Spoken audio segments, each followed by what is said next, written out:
Namaste, ladies and gentlemen. It's a great privilege and pleasure talking to you once again.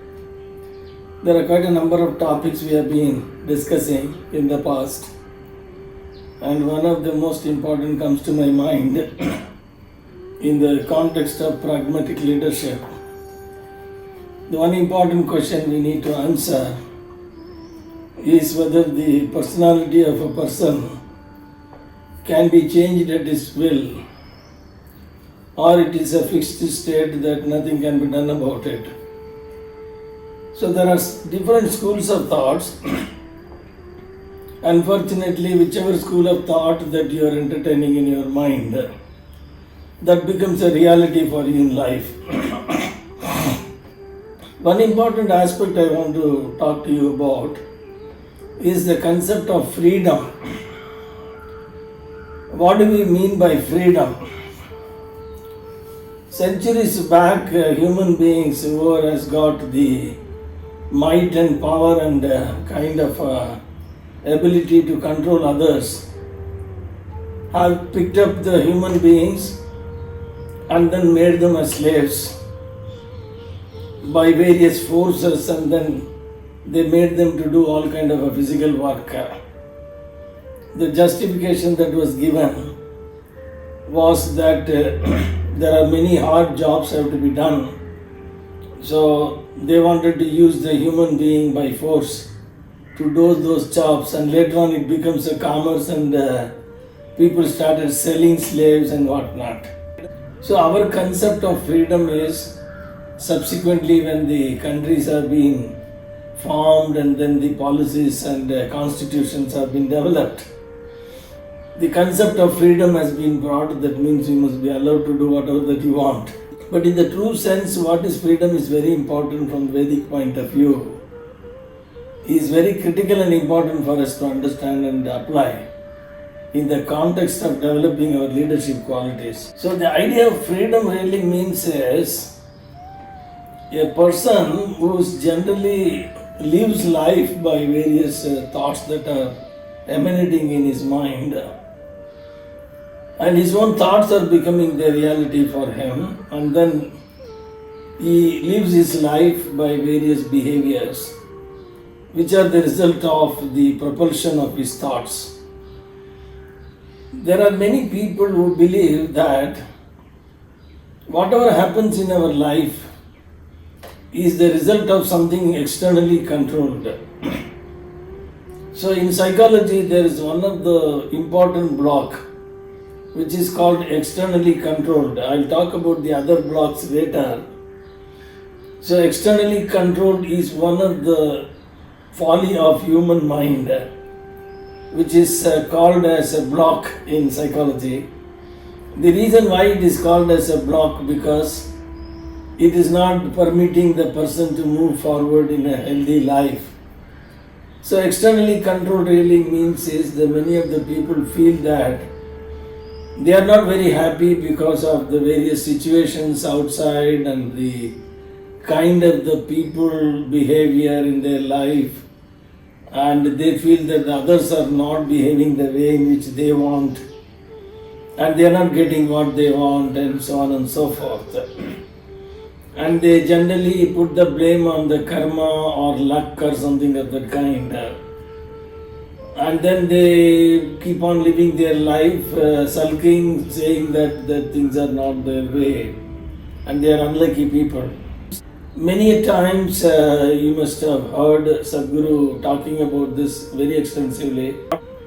That is, whatever that experiences that we are going through in our life are not happening externally, it is all happening inside us. So you must have heard a lot of examples given by him, even a sight or a perception of any of the five senses are all the experiences which are happening in our brain. That means we see the whole world by our perceptions and the processing of information within us rather than anything happening outside. So that means our whole perception of life is coming from what is happening within us. That means many a times we are not very clear about what is of the constitution of this human personality, what are the various kind of faculties that have been provided to us, and what kind of a complex gadget this whole thing is all about, and how do we manage them. So unfortunately the 20 odd years of our education really went in knowing about the rest of the world but not knowing about our own self. Very strangely, when I wrote my book, I was just trying to figure out what are the most important life skills, and hardly any of the skills were taught during the academic education or family upbringing or the social conditioning, etc. So most of the informations that have been bombarded on us by various sources are all essentially about how to live life and how to fight with the different kind of situations and so on. So primarily we have not learned the art of understanding that what exactly happening in our bosom and who is really controlling our emotions, etc. Till Daniel Goleman brought this idea of emotional quotient and emotional intelligence, which is of course is an age-old information and idea which was brought about in the late 50s or early 60s and so on. So people have not really understood that the vast majority of the happenings of our own life is the result of our own making. So unless otherwise we are willing to appreciate and understand and accept that we are the captain of our own soul, we will never be able to experience what is called freedom. So one of the interesting anecdote comes to my mind from the book The Man's Search for Meaning, written by Viktor Frankl, who lived in the concentration camp in Germany for very many years and came out in a condition of sanity, and then he wrote the book called The Man's Search for Meaning. So in that book he has beautifully brought this idea, the external circumstances remaining the same. Every person has got a choice to make. He has got a freedom to make the choices. Thereby he will experience the freedom himself.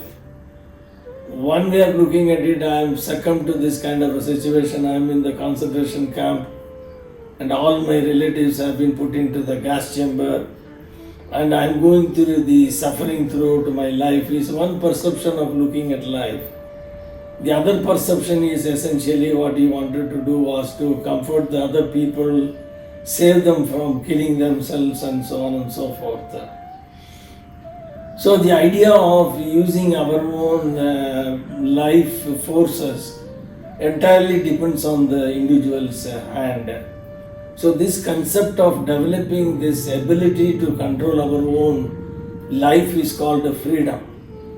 So if you would have seen the great masters or the Lord Rama or Krishna or anybody for that matter, or even Jesus Christ for that matter, in their own personal life, they have not been very successful in the material context that we are discussing today. Those great people are remembered and worshipped even after several thousands of years, not because they achieved anything materially, but the way in which they negotiated the life situation, that's what makes them God. So the distinction between a common man and a prophet is nothing but how they have dealt with their own life situations and responded to it. So that means this idea of freedom to make choices have been bestowed on the human being as an exceptional part of the whole creation of evolution. But whether we are exercising it or not depends on our own will. So vast majority of the people are suffering not because the external situations are pathetic, but they are chosen to suffer under those circumstances. We are suffering not because what is happening externally, we are suffering because what is happening inside us. That means what we think is happening is more important rather than what is really happening. So going forward, we will take up this topic in greater detail because it's very important for the concept of pragmatic leadership, that how one is experiencing his own attitude, that whether the whole world is controlling his life or we are controlling our own life is the most important topic I want to take up for discussion. Thank you very much. I hope this session is somewhat giving you some insights, and look forward to talk to you more and more on this topic in the coming sessions. Take care. God bless you. Nice talking to you.